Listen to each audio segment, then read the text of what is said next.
Chapter 20. We're going to call this the boxer. So I told y'all when I was in Vegas, I got that message from Black People Meet. And I started talking to this guy. We're going to call him the boxer.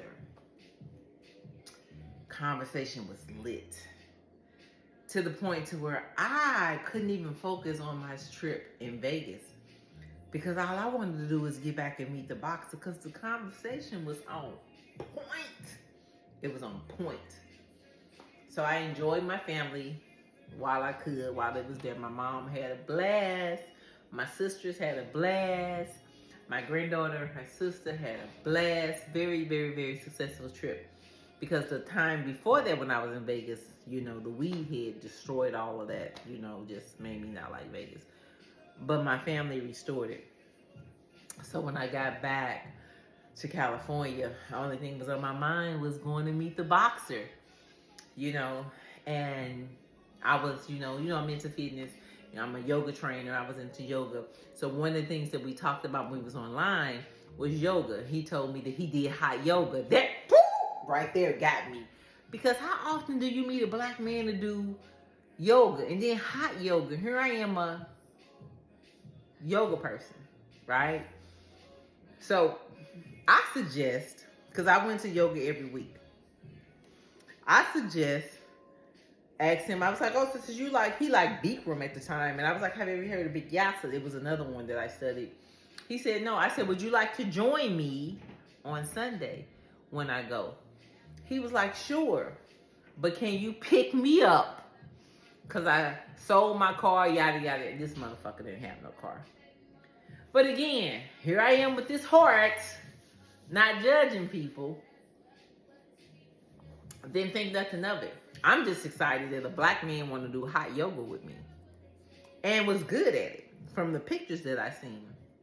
And let's go back to the pictures. Good Lord has answered my prayers. So my ideal man is tall, chocolate, bald-headed, with abs of steel. Y'all, he was all that. He was fine as fuck. Probably the finest dude that I had been around. And here's the thing that was super attractive. He was into fitness. Not fitness because he's trying to please me. He was a boxer. So he was genuinely into fitness and he did yoga. So that alone, the key to my heart. So I suggested that he join me in the yoga class. And he said, I never heard of that kind. Sure, I'll go with you. I said, give me your address. I'll pick you up. Because I'm used to driving there anyway. So I didn't think nothing of it. So at that time, I'm not going to say what kind of car it was, but it was a very, very, very, very, very expensive car. So again, I don't know much about California. I still consider myself new. So I get to the address, which turns out this motherfucking address was literally 2 minutes. 2 minutes from my townhouse. No lie. 2 minutes. How in the entire fuck do you live 2 minutes from me and we ain't never ran into each other, but we meet on blackpeoplemeet.com? So when I pull up, no lie, this dude walking around, he looking at the car. Cause it's a bad motherfucking car. It is. He looking at the car like, God damn, is this a Bentley? That's what he said. And I just laughed it off and whatever. And I see, no lie, honest to God truth. My first impression of him when I seen him come out, because is this a crackhead? No lie, I promise for cheese and crackers. That was my first thought. He looked like a crackhead to me. And I say that because it was dark. He was skinny. He had a hoodie on. And he walked with a limp. That's how you know he had a big dip. The way he walked. So he got inside my car. He started asking about the car and all that stuff. Whatever we talk or whatever. That was the night before we went to yoga. Because we had been talking so much and so many hours that we wanted to meet each other before yoga. So we sat in the car and we talked.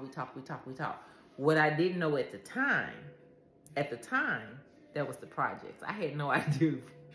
I had no idea the projects was 2 minutes from me. I had no idea. I did not know that. And it was nighttime. So anyway, I pick him up the next day. We go to yoga. Best date ever.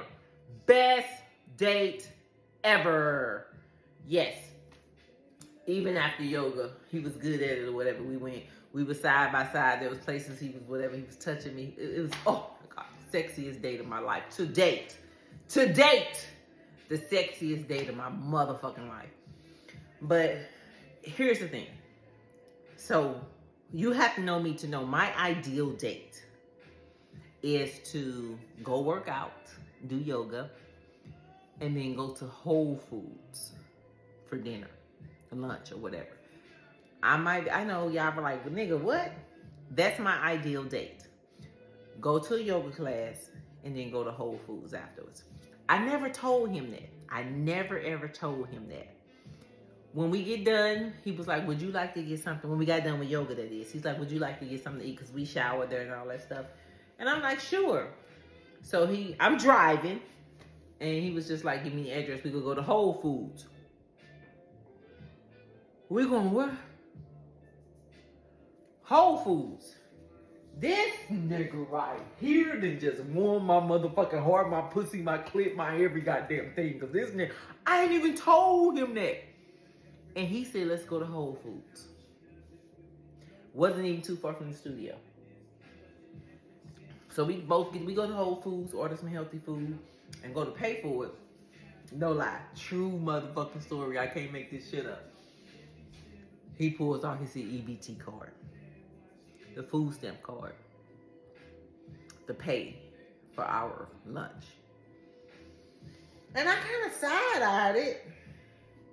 But then I'm thinking, I wish I did get motherfucking food stamps. I use the shit out of them. Because he got a daughter. He's a single father. That was another thing that drew me to him, is that he was a single father taking care of his daughter. And mom was nowhere in the picture. That softened me. So I'm like, it makes sense. It's practical sense. You getting food stamps for your daughter. You get them for the food, whatever, and you pay for it because Whole Food take food, the EBT card. So, went in one and out the other. Didn't trip off of it. See, I'm telling y'all this to women. Pay attention to the red flags. And see, I ain't even had the dick yet. I'm just looking at how fine he is. And I'm really here with him. He's in my brain. Our conversation is good. Like, we fucking could talk on the phone for, I no lie. One time we talked on the phone for 7 hours straight. No lie. It's like a motherfucking job. Like, I done went to work. I had to keep plugging my phone. We talked for 7 motherfucking hours on the phone. So when I tell you this dude was in my head, he was in my head. I hadn't even had the dick yet. So yeah, dick is good to me, but it wasn't about the dick. This dude, the boxer, was in my head because he talked well. He taught me things. He brought something out of me that no other man ever has in eternity.